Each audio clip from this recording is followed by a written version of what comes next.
রানা প্লাজার সভাপতি নীলুফা আক্তার এখন বক্তব্য দিচ্ছে। সামনে আসতে দেন, সামনে আসতে দেন, সামনে আসতে দেন। আসসালামু আলাইকুম। আজকে 14 বছর চলতেছে রানা প্লাজা তাজরিন, রানা প্লাজা ধসে যাওয়া, তাজরিন পড়ে যাওয়া। এই 14 বছর শেখ হাসিনার আমলেও এই স্বৈরাচারী সরকার তাল বাহানা দেখে এই রানা প্লাজা তাজরিন শ্রমিকদেরকে দুর্নীতি করে আত্মসাৎ করে পলাই গেল। হাজারো ছাত্রছাত্রী, হাজারো শ্রমিক, কৃষক, সাধারণ মানুষকে খুন করে। আর এই যে তত্ত্বাবধায়ক সরকার আসলো, উপদেষ্টা ইউনূস সরকার, আশা করছিলাম যে ইউনূস সরকারে আসে যে রানা প্লাজা তাজরিন শ্রমিকদের পুনর্বাসন, ক্ষতিপূরণ, বিচার, সুবিচার, সুচিকিৎসার জন্য কিছু করবে। তিনি তো এটা মাথায় নিল না, না নিয়ে উনিও চলে গেল।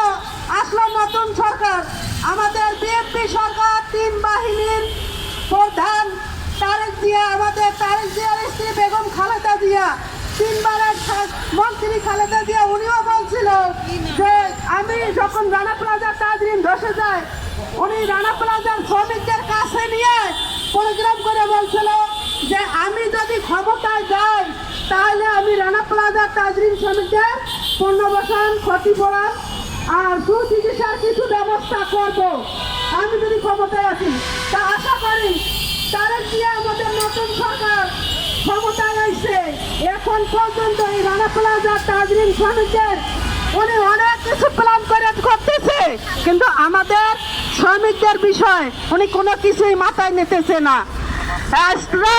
আমরা কি এই যে অসুস্থ তাজরিন রানা প্লাজার শ্রমিকরা দীর্ঘদিন ধরে 14 বছর, আরে একটু যদি হাত ব্যথা করে, একটু মাথা ব্যথা, মাথায় কিছু একটা ফোড়া আসলে মানুষ যন্ত্রণায় বিদেশে যায়। আর এই যে 14টা বছর ধরে এরা কিভাবে এই যন্ত্রণায় আগুনে পড়ে, আজকে 10 তলা বিল্ডিং একটা ধসে পড়ে চাপা খায়া তারা কিভাবে জীবনযাপন করতেছে, সুচিকিৎসা পাচ্ছে না, ঠিক মতো কর্ম পাইতেছে না, ঠিক মতো খাইতে পারে না, ঠিক মতো ঘুমাইতে পারে না, অসুস্থতা, পেটে ভাত নাই।